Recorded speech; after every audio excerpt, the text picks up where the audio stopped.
Bienvenue dans cette 19e vidéo de présentation du modèle de la dynamique universelle. Nous avons vu dans la vidéo 18 les enseignements d'Abraham sur la loi de l'attraction. Je vais y revenir un petit peu et nous allons aborder également les enseignements de Bashar et de Neville Goddard durant cette vidéo. Donc un résumé des enseignements d'Abraham, c'est vous obtenez ce à quoi vous pensez, qu'il s'agisse de ce que vous voulez ou de ce que vous ne voulez pas. Donc je refais notre schéma maintenant devenu habituel avec notre tranche d'aimant cylindrique, l'élan orienté vers le voulu et l'élan opposé orienté vers le non voulu. Et donc, si on considère que c'est un aimant, notre champ magnétique, si on considère que c'est une vibration qui attire d'autres vibrations, on peut le voir comme un champ magnétique, comme un champ d'information, comme un champ d'orientation de l'attention, comme un champ vibratoire également. Donc, et nous avions vu que nous allons avoir différentes fréquences.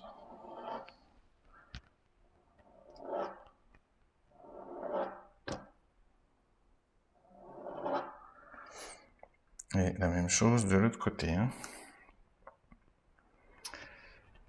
Donc, ce que dit Abraham, c'est vous êtes les créateurs de votre propre réalité.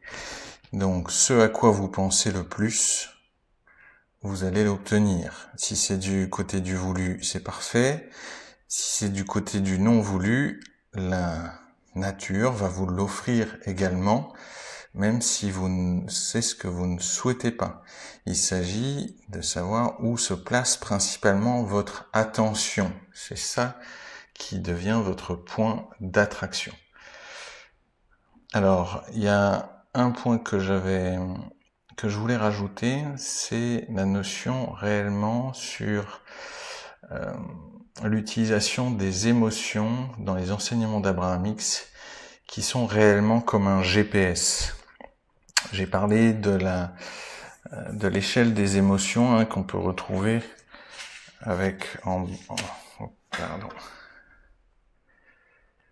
qu'on peut retrouver du bas de l'échelle des émotions vers le haut de l'échelle des émotions. Il y a des vidéos spécifiques là-dessus, mais on considère dans les enseignements d'Abraham les émotions comme des indications systématiques de notre écart entre ce que pense la source ou notre être intérieur de la situation et ce que nous en pensons. Si on est proche, on se sent bien. Si plus on est écarté de la perspective de la source, donc orienté vers le non voulu, ou en contradiction en tout cas avec le voulu, plus on se sent mal. Donc on peut vraiment le voir comme un GPS, voir les émotions comme un GPS à disposition en permanence, vraiment personnel, qui nous dit qui nous fait ressentir si on est en train de sortir du chemin qui nous mène à ce qu'on veut. Et moins on se sent bien, plus on se sent mal, plus on est en train de s'écarter de la route. Mais le GPS, à tout moment, peut nous remettre sur la voie de ce que nous souhaitons être, faire, avoir, ressentir. Vraiment, cette notion de GPS qui est la relation entre ce que nous pensons et ce que notre être intérieur ou la source pense de la situation, c'est vraiment un apport essentiel des enseignements d'Abraham Hicks qu'on ne retrouve pas dans le film Le Secret. J'ai dit à un moment donné dans la vidéo précédente, film Loi de l'attraction. En fait, je voulais redire film secret. J'ai évoqué ce terme film secret et après j'ai dit Loi de l'attraction. C'était bien le film Le Secret qui parle de la loi de l'attraction.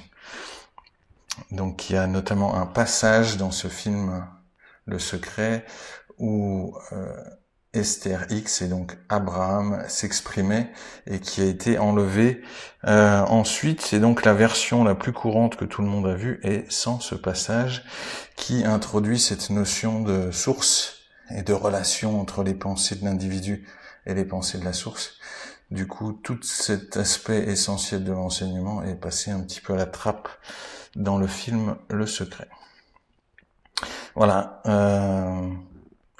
Pour Abraham, nous sommes chacun une extension de la source. L'énergie source vient faire l'expérience sous forme matérialisée de ce qu'elle souhaite expérimenter, et notamment d'expérimenter le contraste, c'est-à-dire des situations non voulues qui vont donner naissance à de la nouveauté, à des nouvelles fréquences. La source va devenir ces fréquences et générer comme ça une éternité de l'énergie source, de la conscience de la source.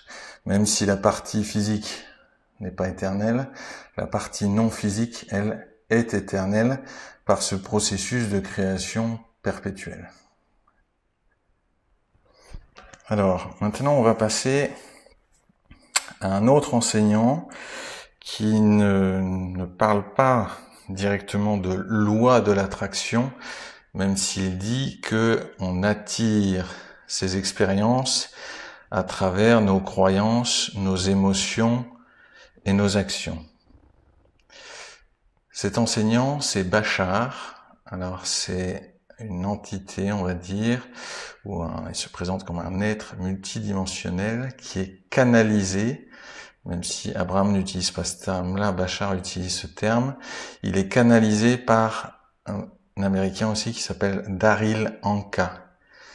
Et donc Bashar se présente comme une autre incarnation de ce qu'on pourrait considérer comme l'âme ou l'être intérieur de Daryl Anka.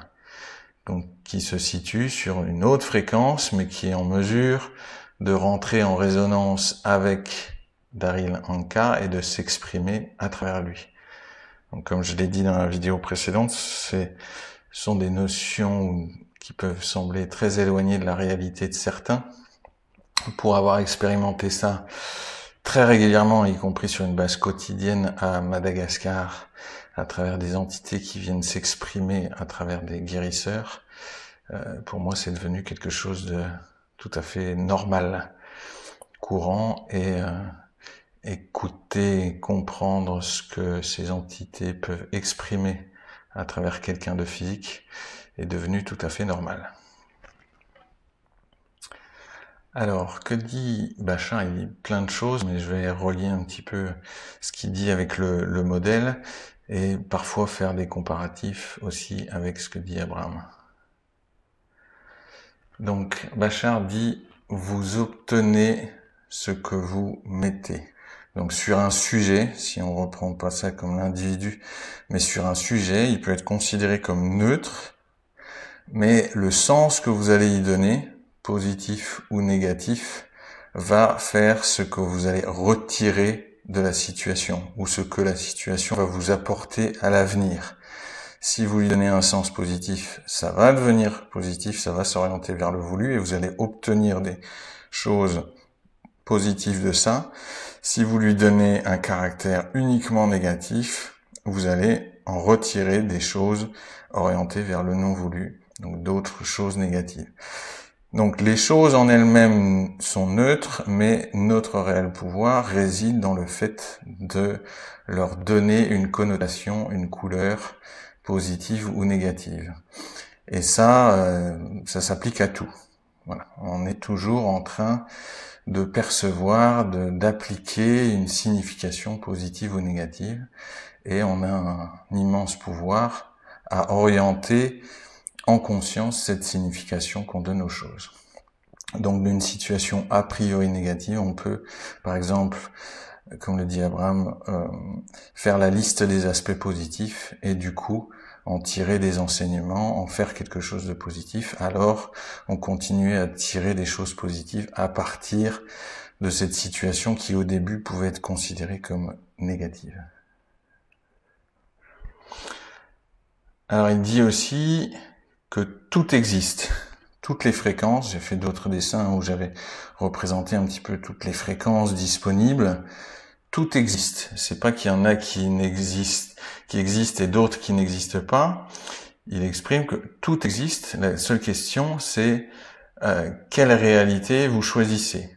Et en orientant vos convictions, vos choix, vos décisions, vos définitions, alors vous allez vous mettre sur la fréquence d'une des réalités qui existent. Ça aussi, Abraham insiste là-dessus en disant, on cherche à vous convaincre que le vortex est bien réel, que l'ensemble des choses que vous souhaitez être, faire et avoir sont des réalités. C'est une réalité qui est là, disponible. Même si vous la percevez pas avec vos sens, vous pouvez rentrer en relation avec à travers votre ressenti. Quand votre ressenti est positif, vous vous en approchez. Quand votre ressenti est désagréable, vous vous en éloignez à ce moment-là, sur l'instant. Voilà. L'approche du temps de Bashar est celle que j'ai exprimée dans une autre vidéo. Le temps est une perception. Donc tout existe, toutes les fréquences existent, ce sont comme des instantanés, et le fait d'expérimenter une fréquence après l'autre fait qu'on a une impression de dérouler du temps, d'un temps linéaire, mais c'est une perception. Il n'existe en fait que des instants présents, qu'un présent, mais on en a toujours une perception, une perspective, on a une perspective différente de cet instant présent à chaque instant, qui crée une réalité différente, ou notre perception d'une réalité différente d'instant en instant, ou d'une même réalité, parce que on reste sur des fréquences proches, où certaines choses se répètent égales à elles-mêmes, en fait. Alors pour Bashar, c'est aussi, il n'utilise pas le terme être intérieur, il utilise le soi supérieur, mais ça revient au même. Et pour Bashar, donc c'est le soi supérieur qui orchestre tout, qui met tout en place, et le soi humain, l'individu, en fait, lui, il perçoit et il reçoit. Donc on rejoint ce que dit Abraham, vraiment, c'est-à-dire que le soi humain, il va traduire des choses existantes qui ont été mises en place à travers la loi de la nature, la loi de l'attraction, et par l'attention donnée à la source. Donc il va traduire ces vibrations en une réalité spatio-temporelle, et selon là où il est sur l'échelle des émotions, il reçoit un signal différent et donc le traduit en une réalité différente. Donc Bashar dit aussi que, comme Abraham, que vous êtes un être éternel qui, même s'il change de forme, ne cesse d'exister, en fait. Il y a vraiment cette notion d'éternité et de notion que nous sommes des êtres spirituels qui venons expérimenter une expérience physique, et donc qui venons expérimenter des expériences physiques quand on pense que nous sommes tous les incarnations de cette énergie source.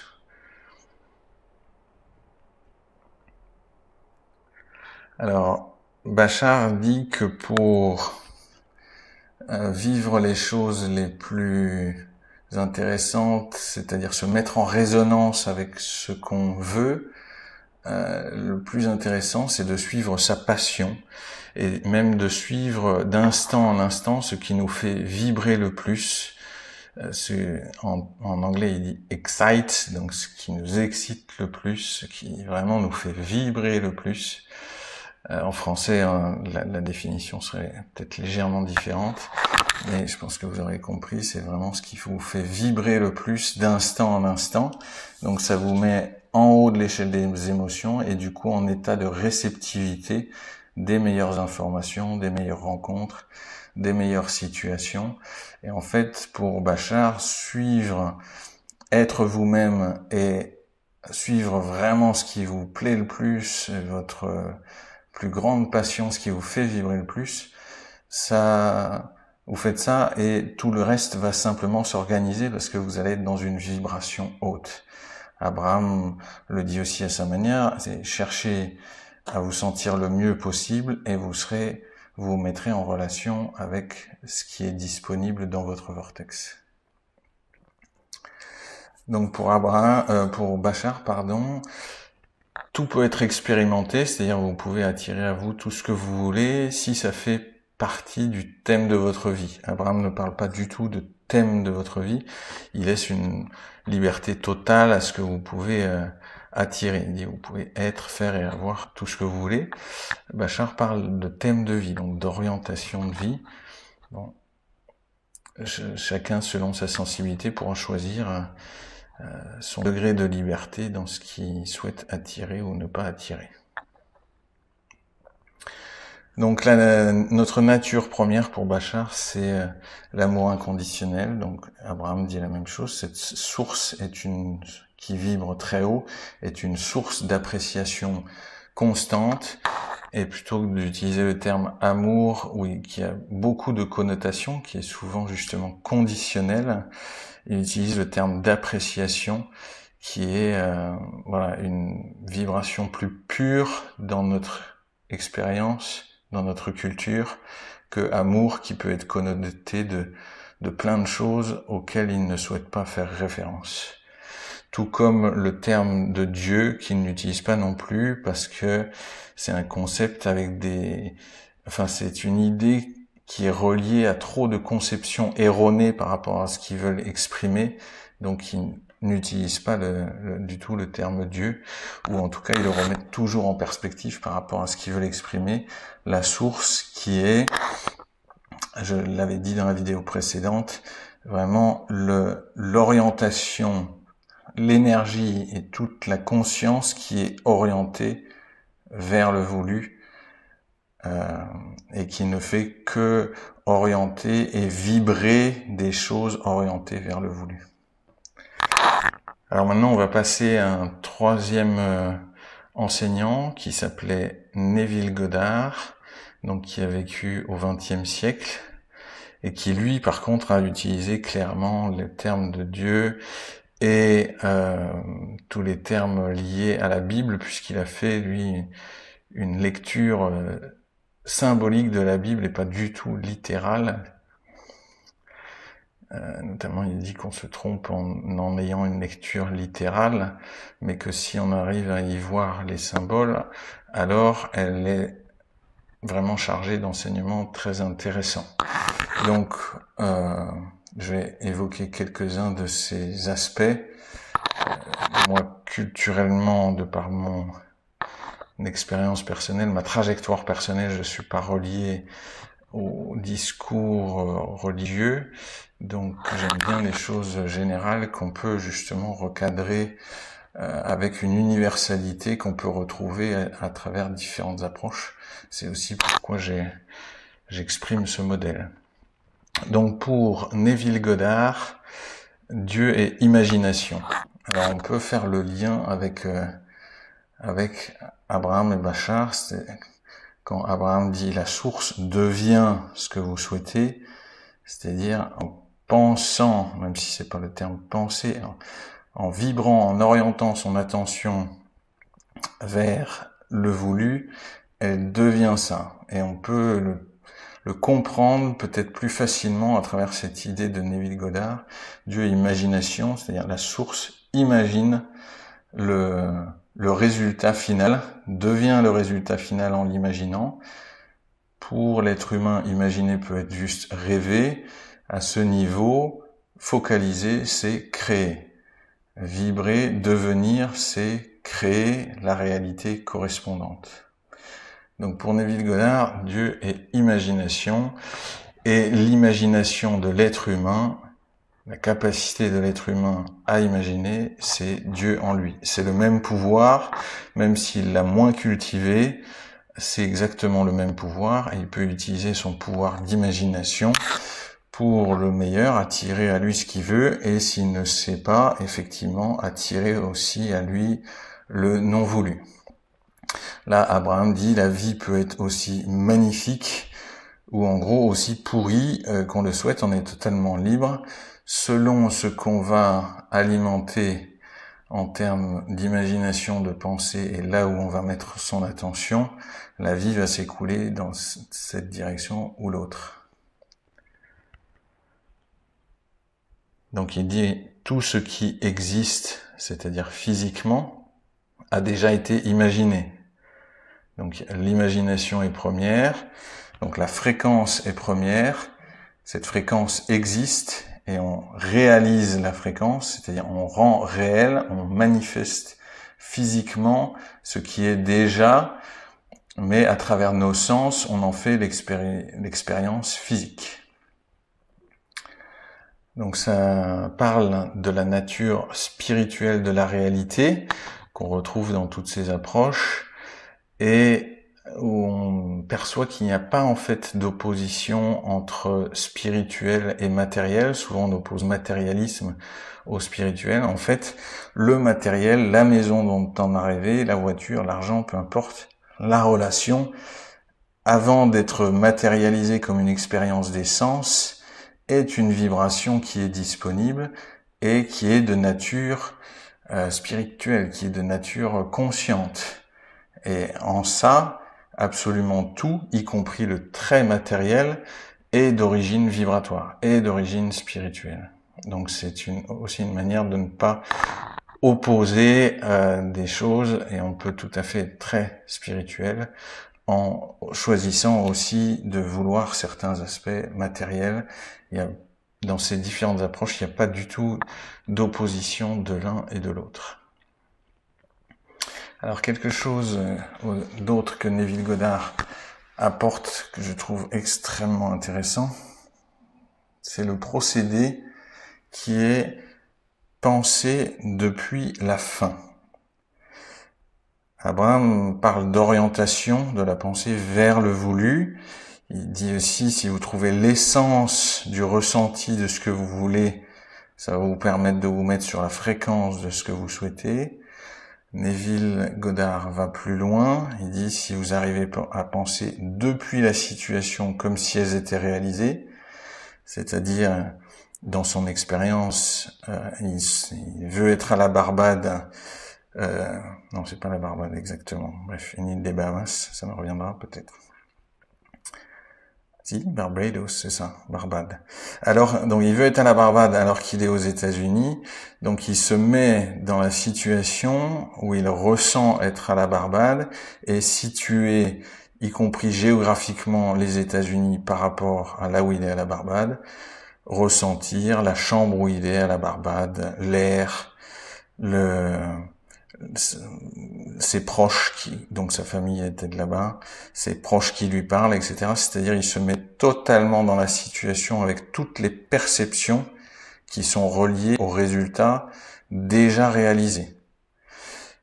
Un autre exemple, vous souhaitez par exemple un boulot, vous allez imaginer la conversation que vous auriez avec un membre de votre famille, par exemple, qui vous félicite de votre nouveau boulot. Donc cette visualisation, elle induit que le résultat que vous vouliez, il s'est déjà passé. Donc ça, vraiment, c'est un apport très intéressant de Neville Goddard. Penser depuis la fin, depuis le fait que ce soit déjà réalisé, que ce soit déjà passé. Donc ce qui, autant pour Abraham, les émotions sont un système de guidance. Là, pour Neville Goddard, on recherche réellement l'impression, donc y compris vraiment les sensations, même si Abraham dit essayez de trouver l'essence vibratoire de ce que vous voulez. Neville Goddard insiste en disant trouver l'impression, les sensations réellement, le feeling en anglais, qui peut correspondre à la fois à sensation et à émotion, de la réalisation complète de l'objectif. Donc c'est ce qu'on retrouve parfois dans certains enseignements de la loi de l'attraction, utiliser l'émotion pour imprimer vraiment, pour visualiser, ajoutez-y l'émotion. Bon, Abraham a choisi d'orienter l'enseignement comme utiliser les émotions pour savoir où vous en êtes vibratoirement. Ce que vous ressentez vous dit où vous en êtes vibratoirement sur l'échelle des émotions et par rapport à ce que vous voulez. Neville Goddard dit utilisez vraiment le feeling, créez l'impression en vous pour imprimer ce que lui appelle le subconscient. Alors on a vu être intérieur pour Abraham, soi supérieur pour Bachar. Neville Goddard parle de subconscient, ou Dieu en gros, donc pour imprimer le subconscient qui va s'occuper d'orchestrer tout le reste et vous le livrer. Donc Abraham dirait à travers les composants coopératifs, lui il dit à travers une suite de circonstances qui vont se mettre en place pour vous amener de là où vous êtes physiquement à là où vous êtes déjà mentalement, et tout va se mettre en place pour que vous le viviez, et c'est pas à vous de l'orchestrer, c'est la partie plus vaste de vous-même qui orchestre tout ça, qui s'occupe de tout ça. Tout ce que vous avez à faire, c'est imprimer votre esprit de la sensation de la chose déjà résolue, déjà réalisée. Donc si c'est la santé, c'est pouvoir se sentir en santé, même si on l'est pas. Alors pour certains, ça peut sembler être un écart trop important, et c'est pour ça que, dans ce cas, les enseignements d'Abraham, c'est intéressant, c'est s'orienter, donc progressivement, d'une pensée après l'autre, remonter l'échelle des émotions et faire le pivot du non voulu vers le voulu. Neville part d'une disposition qu'il a eu à travers son éducation, puisque son père était vraiment entraîné à ça, à imaginer les conversations avant de les avoir, par exemple, donc à imaginer toujours les scènes, à anticiper toujours les scènes avant de les vivre.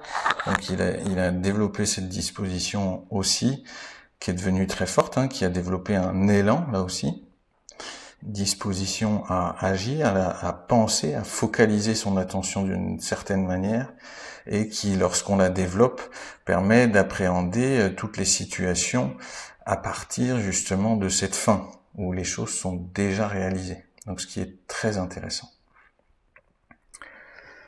Donc dans les enseignements de Neville Goddard, il y a ce qu'il appelle la loi, c'est-à-dire comprendre comment ça fonctionne, et ce qu'il appelle la promesse, c'est que chacun va réaliser à son rythme pleinement sa nature divine. Donc lui utilise les termes Dieu, divin, etc. Et il ne se restreint absolument pas là-dessus, puisque c'est vraiment son parcours.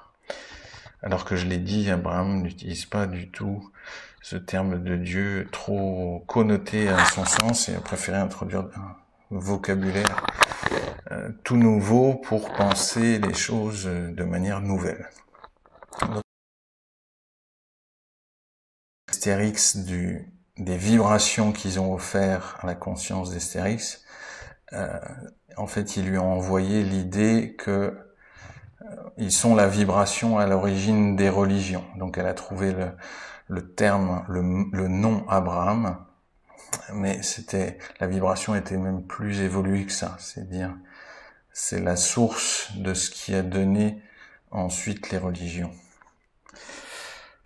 Mais ma foi, j'ai dit beaucoup de choses.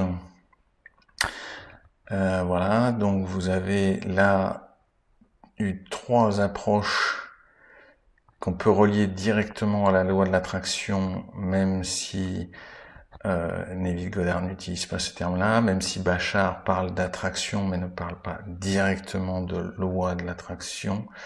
Il utilise d'autres termes, notamment il parle, ça je vais revenir un tout petit peu là-dessus, quand j'ai dit vous obtenez ce que vous mettez, ça correspond à vous consommer, mais pas dans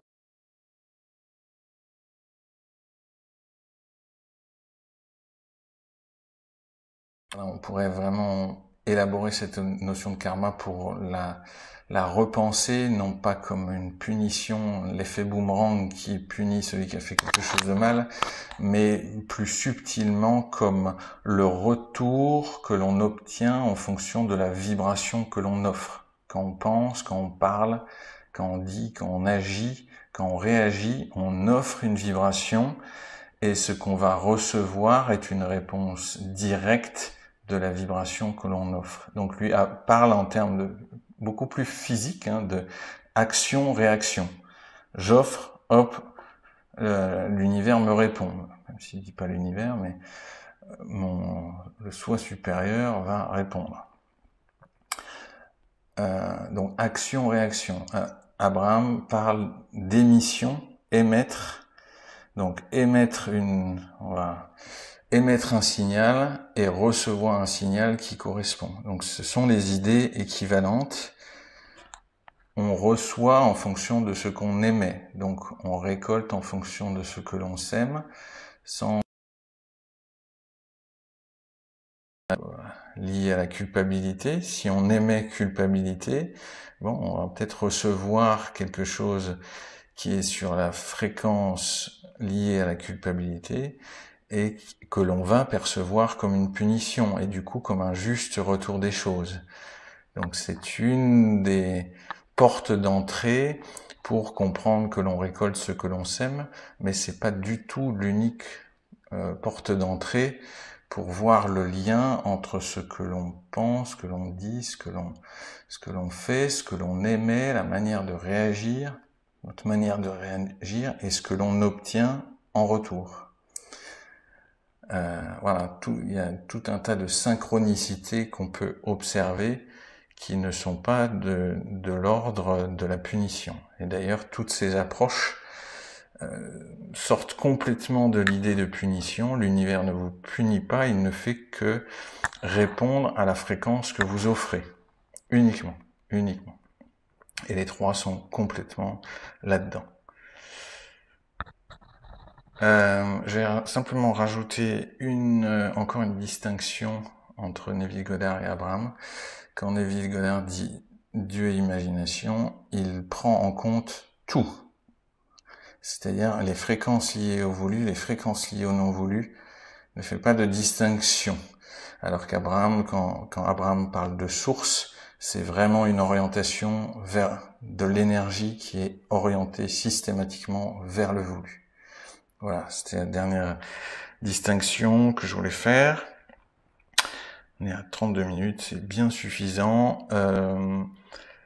Donc du coup, dans la prochaine vidéo, je vais aborder l'autre aspect du modèle, qui est l'aspect plus contractif et où on résorbe les élans et où on peut faire l'expérience vraiment de la nature vibratoire de la réalité en soi, qui est la méditation Vipassana, que j'ai pas mal expérimenté, j'en dirai un petit peu plus. Et puis voilà.